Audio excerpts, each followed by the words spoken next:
कि हर छात्र के भविष्य का ध्यान रखा जाएगा, किसी के साथ कोई अन्याय ना हो, इस बात को जरूर सुनिश्चित। हर किसी का अपना तरीका होता है अपने आक्रोश को प्रदर्शित करने का, छात्रों की बातों को माध्यम बन के सरकार तक पहुंचाने का वो रास्ता है। 24 से 36-48 घंटे तक मुझे लगता है ये तमाम बातें सार्वजनिक हो जाएंगी। तो अगर उनके पिताजी के दावे अपनी तरफ हैं, तो एक मौसम वैज्ञानिक के सुपुत्र के दावे भी फिर अपनी जगह पर। नमस्कार, हमारा नाम है समरीन और आपने देखना शुरू कर दिया है लाइव सिटीज। देखिए, आपको मालूम है कि कल तारीख है 14 जनवरी और कल एलजेपीआर के कार्यालय में दही चूड़े का भोज है। बड़ी बात यह है कि अभी अभी दिल्ली से पटना आए हैं चिराग पासवान और आते ही चिराग पासवान सबसे पहले एलजेपीआर के कार्यालय में पहुंचते हैं और तैयारियों का जायजा भी लेते हैं। और ऐसे में लाइव सिटीज ने भी एक्सक्लूसिव बातचीत की है चिराग पासवान से। कई तरह के सवाल हमने चिराग पासवान से पूछे हैं। देखिए, यहाँ पर जिक्र हुआ है रोहिणी आचार्य के बयान का भी, यहाँ पर जिक्र हुआ है प्रशांत किशोर का भी, यहाँ पर जिक्र हुआ है कि आखिर बिहार की राजनीति में खरमास के बाद क्या कुछ होने जा रहा है। देखिए, तमाम सवालों का बड़ी ही बेबाकी के साथ जवाब दिया है केंद्र मंत्री चिराग पासवान ने। क्या कुछ बता रहे हैं चिराग पासवान, सबसे पहले आप उनको सुनिए। देखिए, इस वक्त हमसे बातचीत करने के लिए केंद्र मंत्री चिराग पासवान है। चिराग, कल की तैयारी तो काफी भव्य है। दही चूड़ा एक महत्वपूर्ण आयोजन है। मेरे नेता, मेरे पिता आदरणीय रामविलास पासवान जी भी हर साल इतनी ही भव्य तरीके से इसका आयोजन करते थे और ऐसे में वही सोच है, वही प्रयास है। जिस भावना के साथ हर साल मेरे पिता के रहते हुए इस कार्यालय में, इसी कार्यालय में दही चूड़ा का आयोजन होता था, उसी तरीके से इस बार हम लोग भी करने जा रहे हैं। अच्छा, दिल्ली चुनाव को लेकर के क्या कुछ तैयारियां हैं, क्या कुछ सोचा है चिराग पासवान ने? दिल्ली चुनाव को लेकर काफी तैयारियां चल रही हैं। फिलहाल तो गठबंधन के भीतर हम लोग सीटों के तालमेल को फाइनल करने के अंतिम पड़ाव पर हैं। मैं मानता हूँ कुछ ही घंटे में, 24 घंटे से लेकर 36 घंटों तक मुझे लगता है ये तमाम चीज़ें स्पष्ट हो जाएंगी। गठबंधन के तहत हम लोग चाहते हैं विनेबिलिटी फैक्टर को ध्यान में रखते हुए हम लोग उन सीटों पर चुनाव लड़ें जहाँ पे लोक जनशक्ति पार्टी रामविलास का हम लोग का संगठन मजबूत है, जहाँ पे हमारे प्रत्याशी मजबूत है, उन सीटों पर हम लोग चुनाव लड़ना चाहते हैं।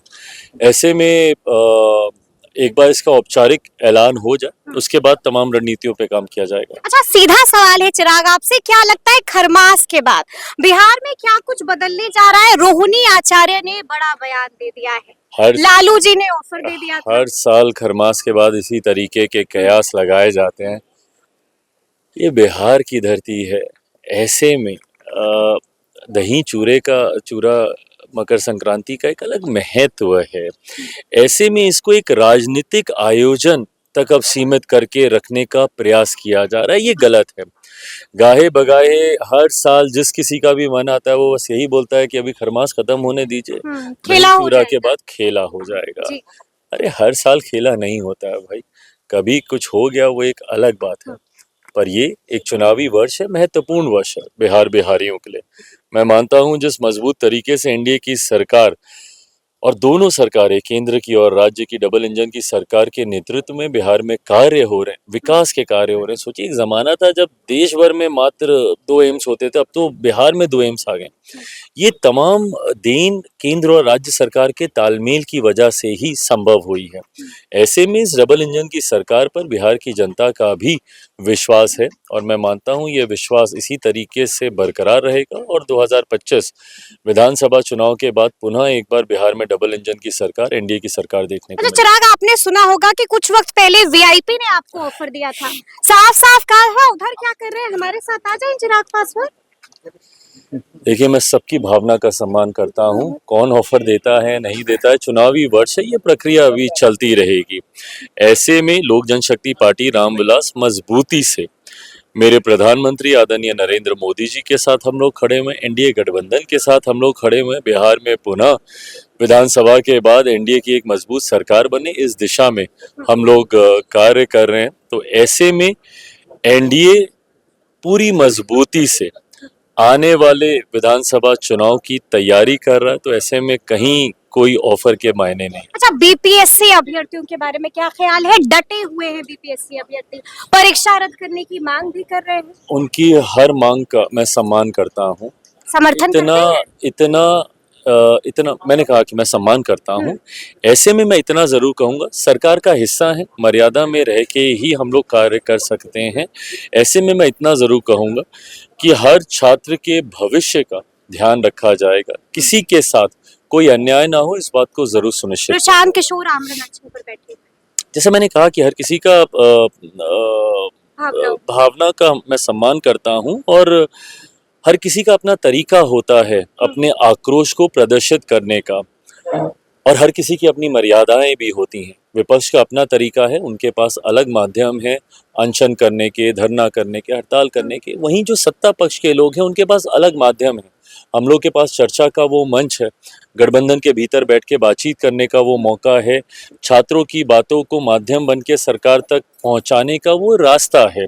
ऐसे में सरकार का सहयोगी होने के नाते कतई ये मर्यादा इस बात की इजाज़त नहीं देती कि हम लोग किसी तरीके के धरना करें, आंदोलन करें। लोग भी सवाल करेंगे कि आप सरकार का हिस्सा हैं, इस तरीके की बातें आप कर रहे हैं। ऐसे में हम लोग के पास वो माध्यम है जहाँ पर हम लोग बातचीत कर सकते आपने हैं, ट्वीट भी किया। और उस माध्यम का सदुपयोग किया जा रहा है। अच्छा, एक और आखिरी सवाल है, कल दही चूड़ा का भोज है, तो क्या नीतीश कुमार भी आएंगे, राज्यपाल महोदय भी आएंगे, लालू यादव को भी न्योता गया है? हमारी तरफ से निमंत्रण सत्ता पक्ष के जितने भी हमारे सहयोगी दल हैं, उनके तमाम शीर्ष नेताओं को गया है। हर किसी की अपनी व्यस्तता का भी मैं सम्मान करता हूं, पर हाँ, इतना मैं ज़रूर चाहूँगा कि तमाम हमारे वरिष्ठ नेता, और ख़ास तौर पर अब यहाँ से हम लोग चुनाव का शंखनाद भी हम लोग करेंगे, तो मेरे लिए महत्वपूर्ण मेरे तमाम कार्यकर्ता हैं, एनडीए के तमाम कार्यकर्ता हैं जिनको निमंत्रण गया है, तो चाहूँगा कि वो विपक्ष सब को भी लोग गया आए। है न्योता? पार्टी की तरफ से कई लोगों को गया है, पर जैसा मैंने कहा कि सत्ता पक्ष के लोगों को, जिनके साथ हम लोग गठबंधन में हैं, उनके साथ उनको जरूर गया है।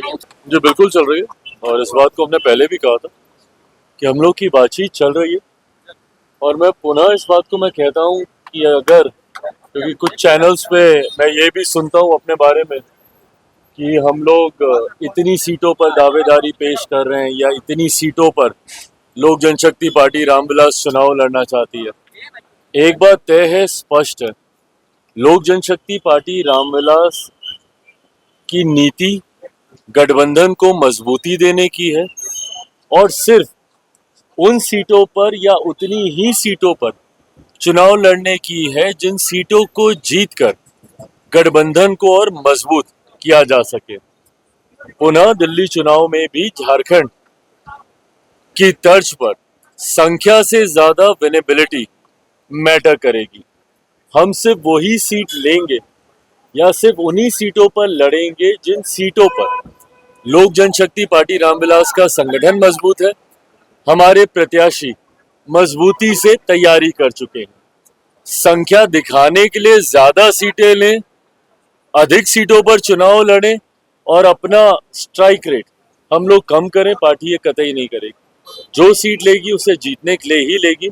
और मैं मानता हूं कि मौजूदा परिस्थिति में जिस तरीके से आम आदमी पार्टी केजरीवाल जी की झूठे वादों से दिल्ली की जनता त्राही त्राही कर रही है, और खास तौर पर हमारे बिहार के लोग, पूर्वांचल के लोग जिस बदहाल परिस्थिति में वहां पर जी रहे हैं, और जिस तरीके से पूर्व मुख्यमंत्री केजरीवाल जी ने बिहारियों को अपमानित करने का काम किया, उन्हें फर्जी कहकर किसी को वोट जिताने के लिए फर्जीवाड़ा करने तक का, चुनाव जिताने के लिए फर्जीवाड़ा तक करने का आरोप जिस तरीके से यूपी बिहार के लोगों के ऊपर उनके द्वारा लगाया गया है, इन तमाम बातों को मद्देनजर रखते हुए इस बार दिल्ली की जनता वोट करेगी, और 8 तारीख को जब परिणाम आएंगे तो वहां पे भाजपा के नेतृत्व वाली एनडीए की सरकार इस बार दिल्ली में बनने जा रही है।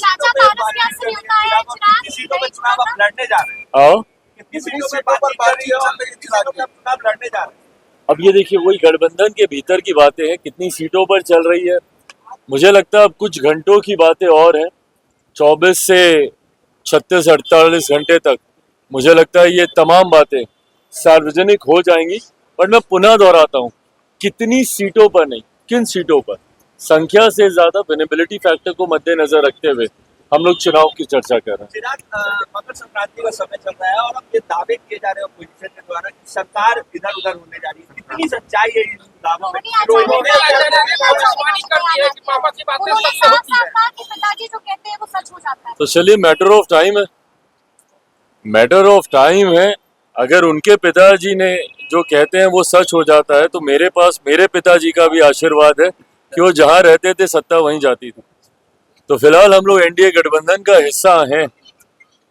तो अगर उनके पिताजी के दावे अपनी तरफ हैं, तो एक मौसम वैज्ञानिक के सुपुत्र के दावे भी फिर अपनी जगह पर। एनडीए गठबंधन न सिर्फ केंद्र में बल्कि बिहार में भी मजबूती से आगे बढ़ने का काम कर रहा है। और ये एनडीए गठबंधन, ये डबल इंजन की सरकार बिहार में न सिर्फ 2025 तक बल्कि बिहार विधानसभा के चुनाव के बाद अगले 5 साल तक केंद्र और राज्य में डबल इंजन की एनडीए की सरकार बरकरार रहेगी, इसमें कहीं कोई शक नहीं। तो सुना आपने, चिराग पासवान ने क्या कुछ बताया है, बड़ी बात कह दी है। बीपीएससी अभ्यर्थियों को लेकर भी बड़ी बात कह दी है, प्रशांत किशोर को लेकर भी बड़ी बात कह दी है और रोहिणी आचार्य को लेकर भी बड़ी बात कह दी है। तो अब देखना होगा कि आगे आगे क्या कुछ होता है। तो फिर ये पूरी बातचीत, ये पूरी वीडियो आपको कैसी लगी है, कमेंट करके हमें जरूर बताइएगा। तो ऐसे तमाम अपडेट्स के लिए बिल्कुल ऐसे ही हमारे साथ बने रहिएगा और देखते रहिएगा लाइव सिटीज। बहुत शुक्रिया।